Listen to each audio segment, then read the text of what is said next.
Well, welcome back to the Cyprus Going Deeper webinar, where we go deeper into God's Word and issues related to God's Word. We have a very special guest with us tonight, Dr. Sean McDowell. Sean, it is so good to have you with us tonight. Welcome to the Cyprus Going Deeper webinar. Ben, thanks for having me. I've been looking forward to this and looking forward to being with you and your church family coming up soon. Awesome.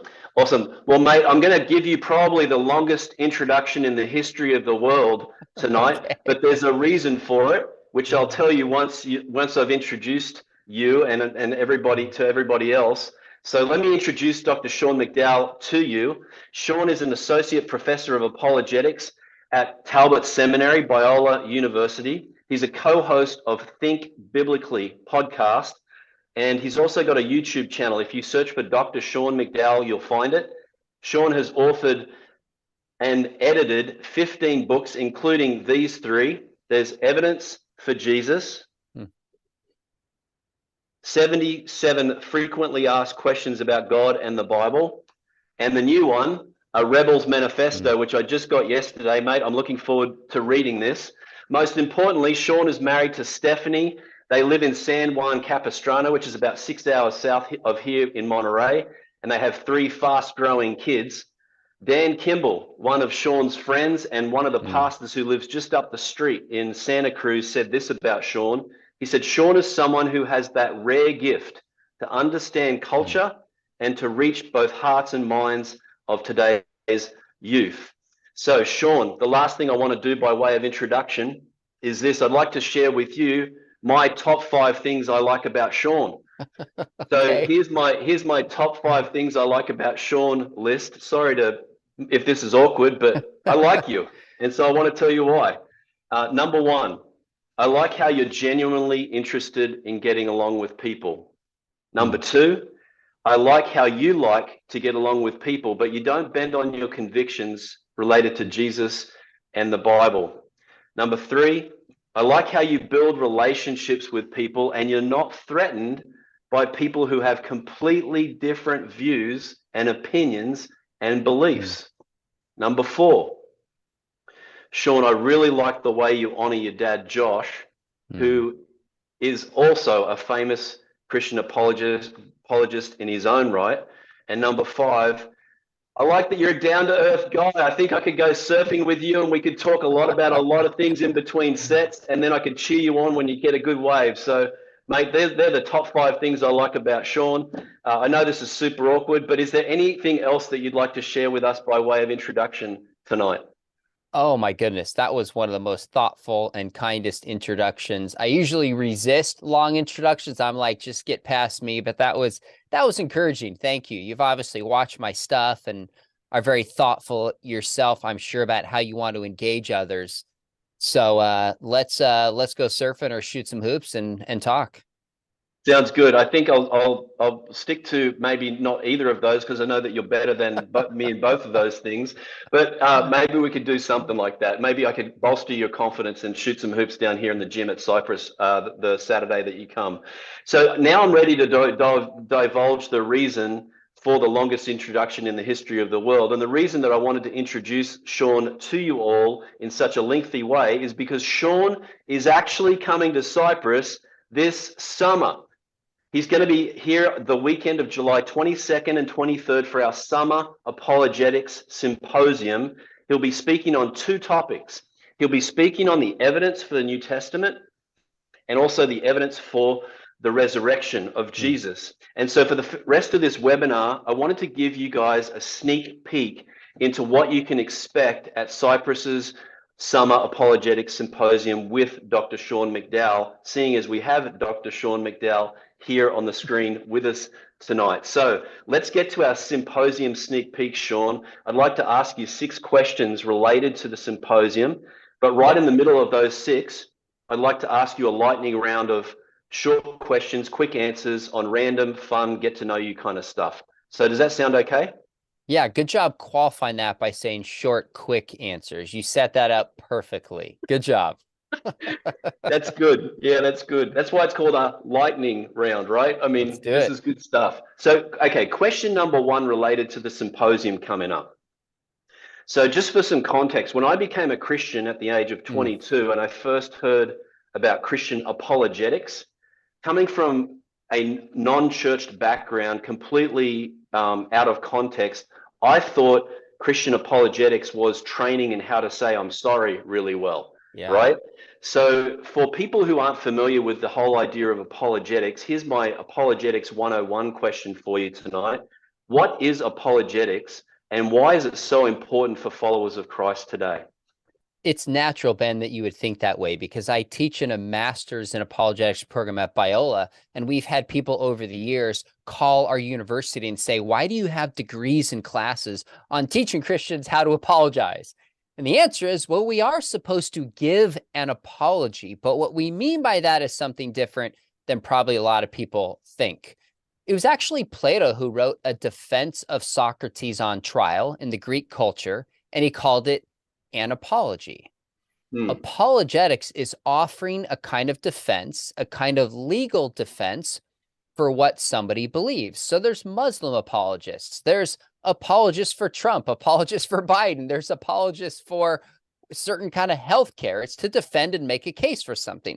Now, as Hmm. Christians, the classic verse people refer to is in 1 Peter 3:15, where it says, sanctify Christ as Lord in your heart. And notice Paul starts this by saying, put Christ first. That's the Hmm. framework and the context for which we defend the faith. He says, always be ready with an answer or reason, which in the Greek is apologia, for the hope within. In other words, apologetics is giving an answer for the hope within. Why do I think Jesus is God? How can I say Jesus is the only way? Why does God allow there to be evil? And by the way, apologetics is not like there's the role of pastor and there's the role of apologist. We are all called to be apologists. And the weekend that I'm out there with you, we're just going to help folks take a few steps forward to be ready to give answers when people challenge their faith, whether it's at work, friends, family, or their neighborhood. That's awesome. Okay. So question number two.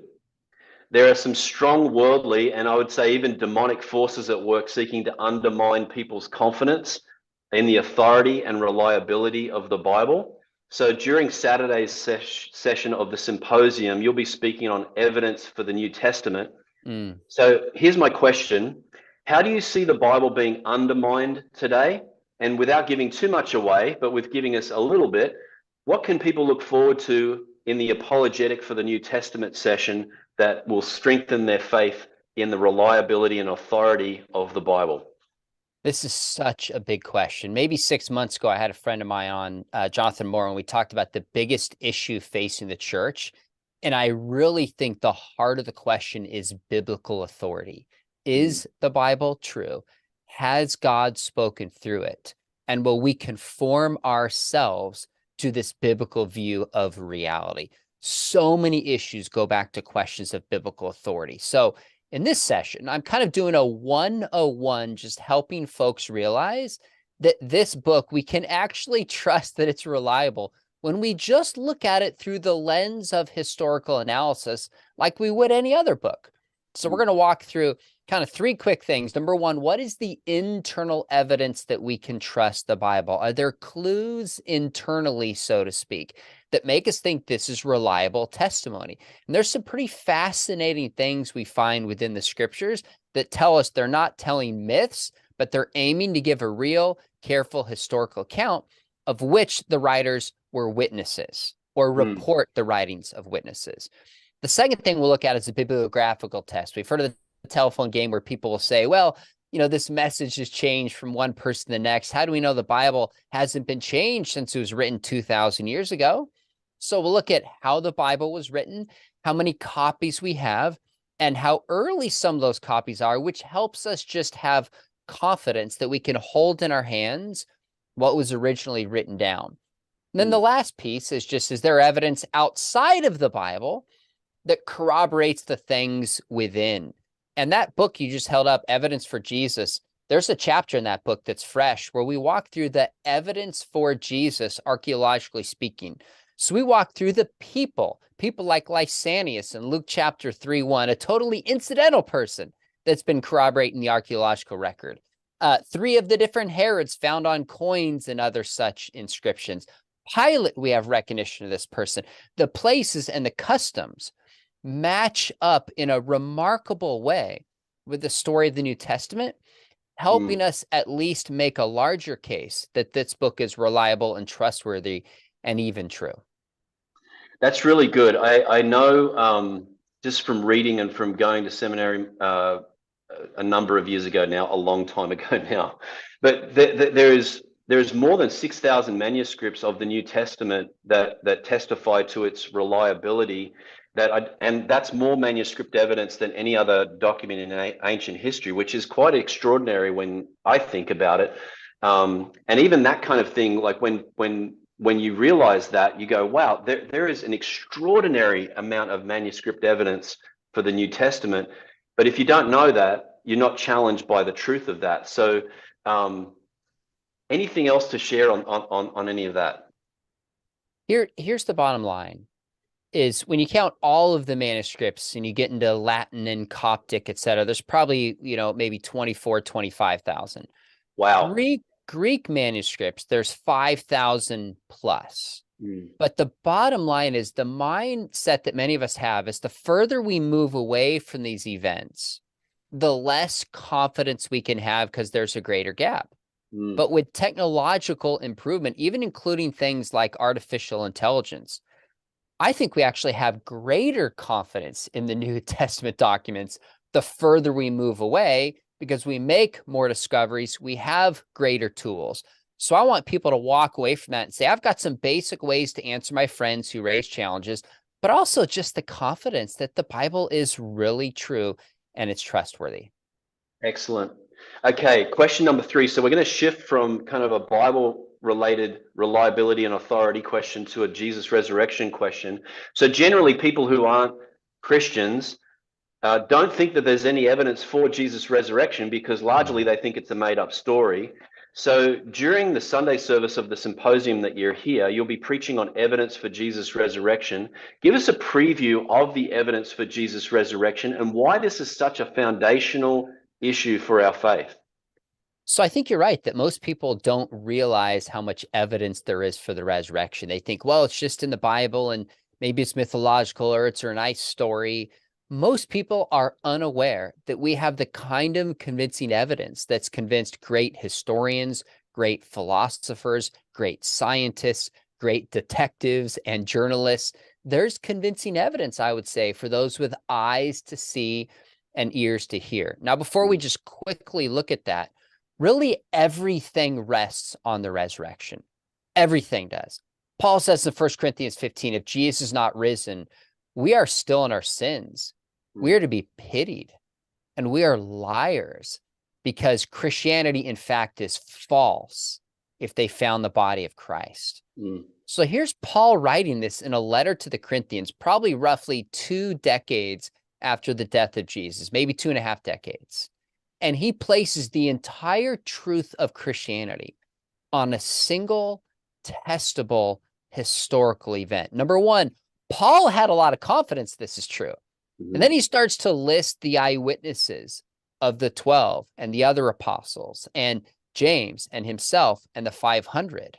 So it matters because the entire edifice of Christianity rises or falls, whether Jesus lived, died, was buried, and on the third day conquered sin. All of it rests on that, whether there's life after death or not, whether Jesus is God or not. So you really can't overstate the importance of the resurrection. Now, I teach a full class on this at Biola that's a semester long, hours and hours of lectures. So there's so much evidence here. But I'm going to walk through folks through a few quick evidences. Number one, we know Jesus died on the cross. There's minimal reason to doubt Jesus lived or was crucified. There's so much evidence for that. We also have reason to believe the tomb Jesus was buried in was actually empty on the third day. There's a bunch of lines of reasoning behind this. And then third, we have these appearance accounts of people that not only included those who believed in Jesus, but many who did not, like James, at least the family of Jesus didn't believe in him. Thomas certainly didn't believe in him. He wasn't a doubter. A doubter says, yeah, I'm not sure. Thomas was like, I won't believe unless I see. And Paul was persecuting believers. And then finally, the last piece we'll look at is just this transformation in the lives of the apostles that caused them to help lead the greatest missionary movement that quite literally turns the world upside down. And now more people call themselves followers of Jesus than anyone who's ever lived. How do you explain all that if Jesus wasn't really risen from the dead? So we're going to walk through that. And again, folks will walk away minimally just being encouraged that there's evidence for the Christian faith, but also with some tools to better use in their life and relationships. And like you say, it is the first and foremost doctrine of our faith. If that's not true, we're wasting our time, we're fools, we're still in our sins, and we're to be pitied above all other people. I'm really looking forward to that. We make a big deal out of the resurrection here at Cyprus. We talk about it a lot, and I'm really looking forward to you coming in and bolstering that faith with us and for us over that weekend. So, okay, good job, Sean. This is really awesome stuff. I want to switch gears for a few moments so we can have some fun, random lightning round questions. So, are you ready for this? I thought that was the lightning round. I guess I missed it. Now I got to really actually go fast in my answers.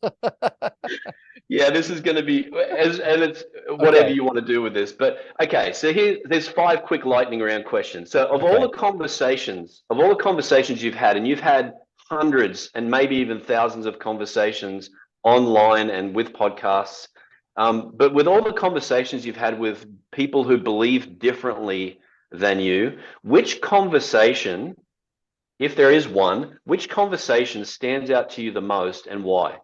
Ooh, that is a tough question. I've had a lot of remarkable conversations. One bubbles to mind, in part because it was one of the more recent conversations, is I have a friend.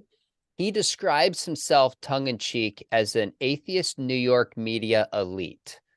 Writes for the Atlantic, New York Times Magazine, MSNBC, lives in the Northeast. And I brought him on and interviewed him. And then we flipped the script and he interviewed me on my channel. And both were just trying to understand each other was really the goal. When I interviewed him, I mean, he grew up in Greenwich, Manhattan, which is basically this very artsy part of Manhattan that in many ways is the hub of the sexual revolution of the 60s and the LGBTQ movement. So the reason this fascinates me is my father was perhaps the most outspoken evangelical in the 60s and in the 70s, debating spokespeople for the sexual revolution. And here I am reaching out and building friends with somebody who grew up in that context and quite obviously saw the world diametrically opposed to I did, felt loved by the people around him. And he told me, he said, I didn't even know any Christians growing up. He said, Sean, 40% roughly of the men that he knew were gay. Now, when I hear that, I think, holy cow, what a different life experience. If I was growing up there, I would more likely than not see the world as he does. So it was just fascinating. I could go into so many of the other areas that emerged from that conversation. But I think the reason that conversation worked is he has a fascination in religion. He was watching my stuff for months, for a long time before I even knew about it. So you never know who's watching your stuff. Pastor Ben, you never know who comes and sits in the pews of your church, by the way. And so he has a heart to build common ground with people who see the world differently. So that's in part why I think that conversation worked. And is that on your YouTube channel, Sean? Yeah, we've actually had 4 conversations. And but if who you is just that? search, his name is Adam Davidson. So if you just search Sean McDowell, Adam Davidson, 4 of those will come up. We did a live Q&A. Most recently, he had an idea. He said, let's have a conversation about whether we can share a country across our worldview differences. That was interesting. But the first 2, these are all within the past year, are me interviewing him, then flipping the script, him interviewing me. And they were both just fascinating. Excellent. So I'm going to interject my own little thought here, and I'm sabotaging my own lightning round. So here we go. But one of the interviews that you've done that really, I I just thought was so moving in so many ways, and there were so many different dimensions to it that I'm not even sure I can put it into words in one short sentence. But your discussion with Colby Martin and Mm, about progressive Christianity, mm. my wife and I watched that before. We had Elisa Childers come to Cyprus Yeah, last she's year. great. Yeah, she was really great. And so when we were trying to get an understanding of this progressive Christian movement, we came across your interview with Colby, and man, it was deeply moving for me just to watch you interact with him and watch him um, interact with you at a very Mm, deep level, and watch the struggle there. I just felt like there was a yeah, it was a very mm. deeply moving one. So I guess I'm just saying, man, I really respect the way you interact with people, and are willing to sit down with people of with diametrically opposed views and actually have a conversation. I think it's a lost art today, and I think you're Mm. one of the best at it. And so that's the sixth thing I like about Sean McDowell. But okay, Oh let's get back to gosh. the lightning round. Thank you. That's encouraging. I appreciate it. Here we go. Back to the lightning round. What outdoor activity brings you the most joy? I live about a 20-minute bike ride from the beach. So if I have time, I'll either go on a run with my wife. And to be honest with you, I used to run. I don't love running, but it's just time I can spend with my wife and we talk. If I have a little break, I will just bike 20 minutes to the beach and sometimes just sit there, look at the waves. Sometimes I like to exercise at the beach and come back, but that would probably be my favorite. Yeah, that's good. It's a very grounding experience being at the beach. Okay, third question. Do you have any ideas floating around in your head right now for another book? And if so, would you be willing to share just a couple of seed ideas with us? Yeah, sure, I would. I actually announced on air with Adam Davidson, who I mentioned, we're having a conversation about can we share a country? And he just expressed a real, just grieving kind of fear and concern that he has that our country is just so divided beyond repair and he doesn't know what to do about it. So I just floated the idea live and said, hey, why don't we write a book together where we take 10 topics? Maybe it's abortion, maybe it's Christian nationalism, maybe it's immigration. I have no idea. And we just do point, counterpoint. And the goal would be to model a charitable conversation and just bring clarity where we differ. And on Mhm. air, he's like, sure, I'm in. He actually emailed me a day or two ago and said, let's talk about that book. So I have no idea what we would call it. It's in about as early as possible stages as we could do. But I have some writing projects through 2025 that I'm working on. But that's one that is in the back of my mind that I thought would be unique and interesting and also challenging to write. Man, I love your question. Can we share a country? That sounds like a great subtitle or title. That's really, really cool. Awesome. Hmm. Okay, number four. What's your favorite thing to do with your family? You know what? I just love to spend time with my family. So, if we go on vacation, we get away. If we go on a bike ride together, this doesn't happen a ton. My kids don't love to go on bike rides, but if I can get all my kids together and we literally just bike to the beach and hit the volleyball around, I mean, that's super fun. Sometimes we watch movies together. So, and honestly, our lives are so busy. My kids are 19, 16, and 10. When we can just sit down and all be together and distractions aside and have a meal together, I love and I cherish those times. Yeah, that's so good, man. That resonates with me. We've got five kids, and they're all launched and out of the house. And Mm, so my one of my wife and my goals for the rest of our lives is it's a very rare thing to get the seven of us and their spouses now around the mm, table.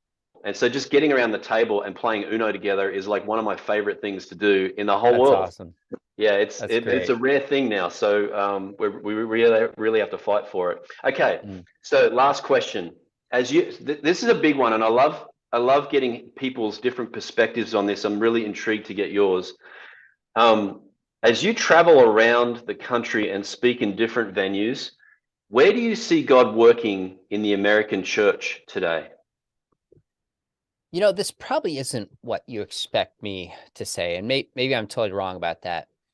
But I see an awareness and awakening up of many people of abuse that's taken place in the church. Mm. spiritual abuse. And Mm. there's kind of a heightened awareness of how Christian leaders have morally failed, how we've fallen short. And I'm encouraged by that. I wish it would grow a ton, but I Mm. think there's a significant movement. Even a recent book by Michael Kruger, who's a New Testament scholar. He wrote a book called Bully Pulpit about spiritual abuse. And I thought, wow, you've got a New Testament scholar weighing into this. Scott McKnight, a brilliant scholar on historical Jesus, has a book. I think the title is called A Church Called Tove. And we interviewed him on our podcast, and he was talking about church abuse. So the fact that there's just a waking up and an awareness of that we need to get our house in order is one thing amongst many that encourages me. That's really good. So let me pick the scab a little bit Sure. more. Why does that super encourage you? Because on the one hand, you know, it's really good that it's being exposed because we don't want it to happen anymore. But as far as like reaching out to our world, like we just saw last night, and was such a random thing. We were just flicking through some channels, and we saw the secrets of Hillsong. I don't even know what channel it was on, and we just recorded and happened to watch 20 minutes of it. And I was sitting there, and it's exactly what you're talking about. And it actually troubled me for about an hour, and I couldn't get to sleep last night until pretty late. But yeah, I'm interested to know why that's such an encouragement to you, because to me, I could take that as like a real bummer, like a real discouragement, like, oh man, we still haven't got it together. But yeah, tell me, I'm interested in why that's such an encouragement to you. Well, I watched the whole, I think, what was it, 4 or 6 episodes on Hillsong, and then they just came out with 2 more that I made a note to watch, but I just haven't seen them yet. It's one thing for TLC to cover this in the way that they cover it. This is not a Christian organization. Now, seemed to me they did a pretty good job, but I just don't know enough about the story outside of that to judge how accurate it was. Mm. So there's a little bit of a difference for me for a non-Christian group to highlight failures of the church. I'm not saying they shouldn't, but that's very different than Christians from within saying, hey, we are falling short. We Mm. need to do better because this affects our witness to the world. That's the difference in what I'm talking about. So frankly, as an apologist, there's been a lot of stories of failure, but the story behind RZIM and Ravi Zacharias, we are still seeing the failures of this being played out. Got a call Mm. yesterday with somebody who wanted to talk through and process that. So I think that has woken up a lot of apologists and others to say, whoa, wait a minute. This Mm. celebrity culture, the effects of spiritual abuse. I mean, until I read Michael Kruger's book, I don't think I really understood the depth of spiritual abuse because there's Mm. physical abuse, there's emotional abuse, there's sexual abuse. All those are damaging in different ways. But when it's somebody in spiritual authority, as Mm. much as we can say to somebody, well, that's a human who failed, not God, that person's experience is, but you represent God. Mm. You claim to speak for God. And it's almost impossible to just separate those things. Mm. So a huge chunk of those who have left the church or moved in a more progressive direction, and by progressive, I mean theologically progressive in the sense, not everybody who identifies as progressive has left the essentials of the faith, but I mean those who are abandoning things like the deity of Christ, the Mm. authority of the scriptures, the historical resurrection. So many times you find hurt from within Mm. the church. You Mm. hear it. So we got to talk about this. We got to draw attention to it, and we have to do better. And if we did that better, then it would start to affect our witness to the wider world. Yeah, so last week, Pastor Tim Keller passed away, and one of the things that I noticed just on this spiritual abuse topic was just the outpouring of thanksgiving for his faithfulness over a long time. He was a man who served faithfully, loved his wife well, pastored strongly, and just was faithful. And that kind of is diametrically opposed to some of these abuse situations. But man, how much do we need people in the church to be praying for their leaders, leaders in the church to be living truly spiritual lives. And it feels like we're in a culture where that the pressure not to do that. And anyway, I'm getting off track. This is you know what? so good, mate. This is so good. I'm going to say one more thing. When Ravi died, there was an outpouring as well. I made a Mm. video with my dad thanking him for such a great ministry. Looking back now, there were a lot of signs and things that had come out that we should have seen years earlier. So now it's on my radar. And partly what I'm saying is not again on my watch. So it was refreshing. I'm not aware of any charges against Tim Keller at all, financially, relationally. I mean, from all accounts that I'm aware of, just lived an integrous life. Let's celebrate that. But when there are big red flags that are there, we got to pay attention to that, because there's a lot of people that were hurt by Ravi and some of the other scandals we've heard about. Good word. Okay, that was not where I thought that last question was going to go, but that was really brilliant, because that's now on my radar screen, and I really appreciate that. So that's good. Okay, so we kind of, it wasn't so much of a lightning round, it might have been a rolling thunder round. We'll just put it that way. So let's get to our last three symposium related questions. And just for context for the fourth and the fifth question here, so one of the reasons I'm looking forward to having you come and share your evidence for the New Testament and evidence for the Jesus resurrection is this. It seems like those two doctrines are among the most important theological foundations for our faith that there are. And also, they are two of the most attacked doctrines that there are as well. So with that in mind, let me get to these fourth and fifth questions before we get to the last one. So question 4, we have a strong contingent of college-age students here at Cyprus. We've got several local junior colleges and Cal State University, Monterey Bay here as well. So as you interact with the next generation as a professor at Biola and Talbot, how are you seeing their faith in the authority and reliability of the Bible being attacked and undermined? And in the face of that, how do you, as somebody who is in a position of authority, is seeking to build them up and strengthen their faith in the scriptures and in Jesus' resurrection? So in many ways, the kinds of questions people are asking today about the scriptures have shifted. So my father in the late 60s and 70s and 80s and beyond was debating and speaking on college campuses around the world. And a lot of people would push back and say, well, that's not true. Give me some facts, give me some evidence, back it up.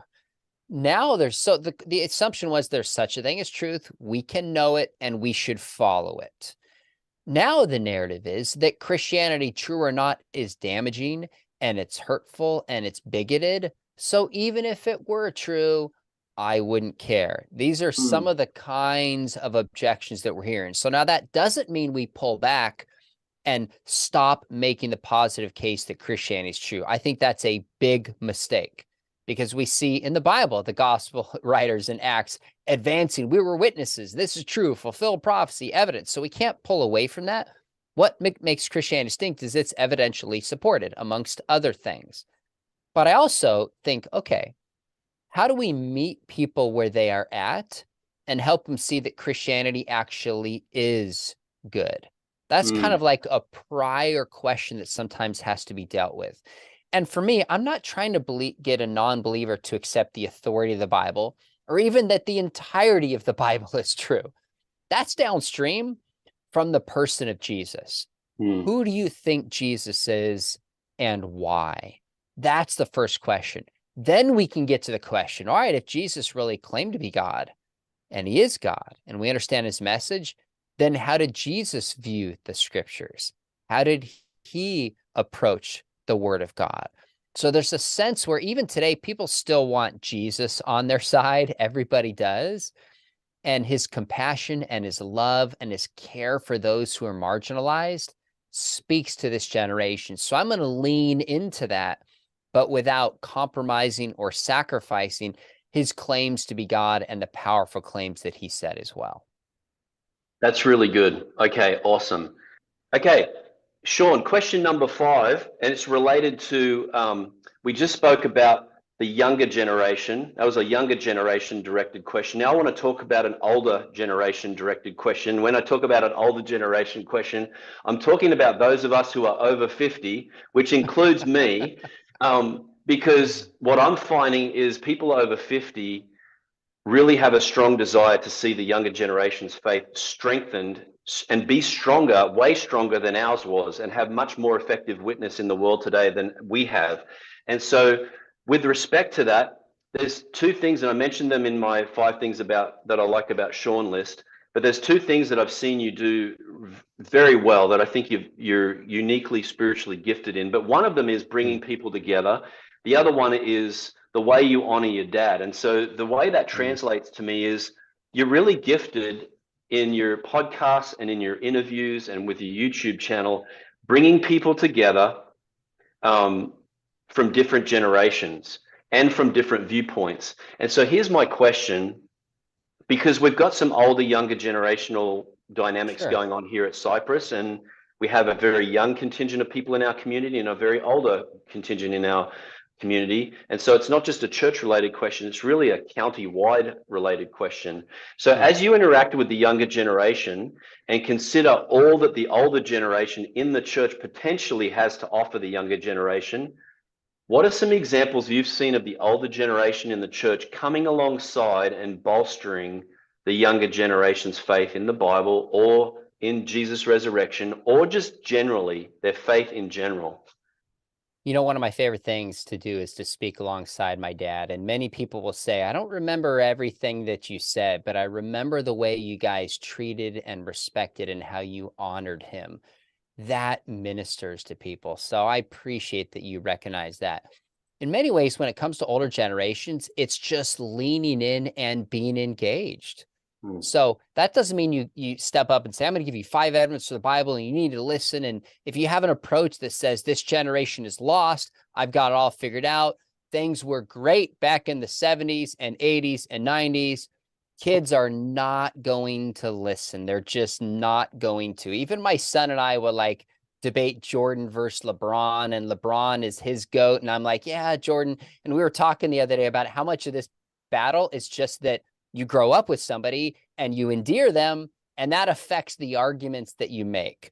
So a huge amount of adults that are successful just approach younger generations with the right spirit and with the right attitude.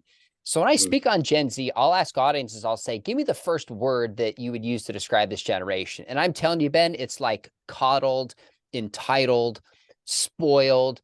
The vast majority of the words are critical and negative. And then once they talk for a while, I point it out to them, I'll say, were the words positive or were they negative? And you kind of see people looking around thinking, and I'll say, because how you view this generation shapes how you relate to them. Every generation since Adam and Eve, there's positive and there's concern. Choose to see the positive. So if just the mindset of the generation was, I love this generation, it's a resource, like Psalms 127:4 says, like arrows in the hand of a warrior, so are the children of one's youth. This is a resource. I want to come along them and love them and serve them and mentor them and be a part. That's 90% of it. If you have that heart and that desire and that mindset, you can find a way to do so. And I'll give you one practical one. I was speaking at a conference on apologetics, and this 2 teenage girls came up to me afterwards and they said, you know, we pretty much know everything that you had to say. And I'm not sure how they thought I was going to respond to that. And I said, okay, tell me about that. And they said, well, we had a lady who's teaching and she stepped down because she couldn't teach anymore. She had cancer. And for the last few months of her life, she would just take us out to breakfast and coffee and just mentor us personally through these kind of apologetic topics. They'd read a book and talk. And I could tell that this lady, to her dying breath, made a lasting impact on these girls. So I was thrilled that they already knew everything. Great, because an adult did the very thing that you and I are talking about. Yeah, that's brilliant. I know that there's a dozen men in this church that have done that for me. They've just taken me out to lunch and just listened to me and get to know me. And I just go, you know, when I get to 75, Lord willing, if I get to that age, like I want to be like Bob, I want to be like Bill, I want to be like Paul, you know. I want to be like Brian, and to have that kind of relationship. And I love what you said. Um, I'm so tired of hearing older people say, I wouldn't want to be alive today. I'm glad it wasn't like this when I was a young kid. Because I just think that there's this next generation, there's so much potential that's yet to be unlocked there, but there's so much potential and passion that I see for Christ, and like a seriousness, like they're willing to really step up and follow Jesus no matter what the cost, without conditions or excuses, for the rest of their life. And I go, that's an extraordinary level of commitment Yeah. that they're showing at such a young age. And so, yeah, man, what a great word. That's good. Okay, question number 6. And this is just kind of an open-ended question. So all the pressure's off at this point, mate. You're free and clear. Um, is there anything else on your heart that you'd like to share with us tonight? And the open-ended question can sometimes be the ones that stump you the most too, by the way, I find. But is there anything else on your heart that you'd like to share with us tonight about the upcoming symposium or anything else? I appreciate that. That is a wide open question. Let me just say, I'm honored that you are bringing me in. I know you are shepherding your folks, and you put a lot of thought into who you would, just support to come in and expose your folks to. So I am super honored you would bring me in. I've done enough of these weekends that I get emails from people who will say things like, this was game changing for me. And it's not about me. I'm simply saying, when a church invests in this and says, we're going to talk about the evidence for the resurrection, we're going to talk about how we know the New Testament is true, and take live questions from people. When people start to really see and own that, it can be game changing for people. So your 5 kids are out of the home. I've got 3 kids in the home, one going to college in the fall, and I calculate very carefully time that I am away. And I wouldn't have come up there for the weekend if I didn't think this was going to make a lasting impact. So looking forward to meeting you. I hope we get to spend some personal time together. Looking forward to meet your folks. I like to be around. I'll hang out at the book table. I'll be there before. I'll be there after, go in the audience and meet people. I'd like to think I'm a pretty down-to-earth person, but I am looking forward to this and hope that I can meet your fine people, and it's going to be a great weekend. Awesome. Awesome. Well, everyone, you've got a fantastic sneak peek into the Summer Apologetics Symposium with Dr. Sean McDowell that's going to be here at Cyprus on July the 22nd and 23rd. The symposium is free, and you can, did you get that? It's for free. And you can find out more if in our house, if it's free, you get 3. So bring as many friends as you can. It's free. You can find out more details and reserve your seat at this symposium by going to our website at cypruschurch.org. cypruschurch.org. You'll find all the details for the Summer Apologetics Symposium with Dr. Sean McDowell there. Sean, thank you so much for your time today. You've given us a lot to look forward to with the symposium. Any final thoughts? Ben, that was awesome. I'm looking forward to it, buddy. Awesome. Mate, would you close us in prayer, and then I'll sign us Sure. off after that? Thanks, mate. I'd be happy to. Father, thanks for this connection that we could talk about issues that matter most. And I just pray for folks as I come up to Cyprus, that you'll just prepare the way for an event like this to happen, and all the details that could get in the way. And I pray that it's a weekend that's encouraging, that it's inspiring, and just ultimately honors you. So God, may you bring the right people, believers or skeptics, who need to be there, and just put your arms around Pastor Ben as he's leading this congregation. Give him your wisdom and love. And we have much to be grateful for, and praise in your name. Amen. Amen. All right. Thank you, everyone, for joining us tonight. We hope to see you at the Cyprus Summer Symposium with Dr. Sean McDowell on July the 22nd and 23rd. Until then, brothers and sisters, grace and peace.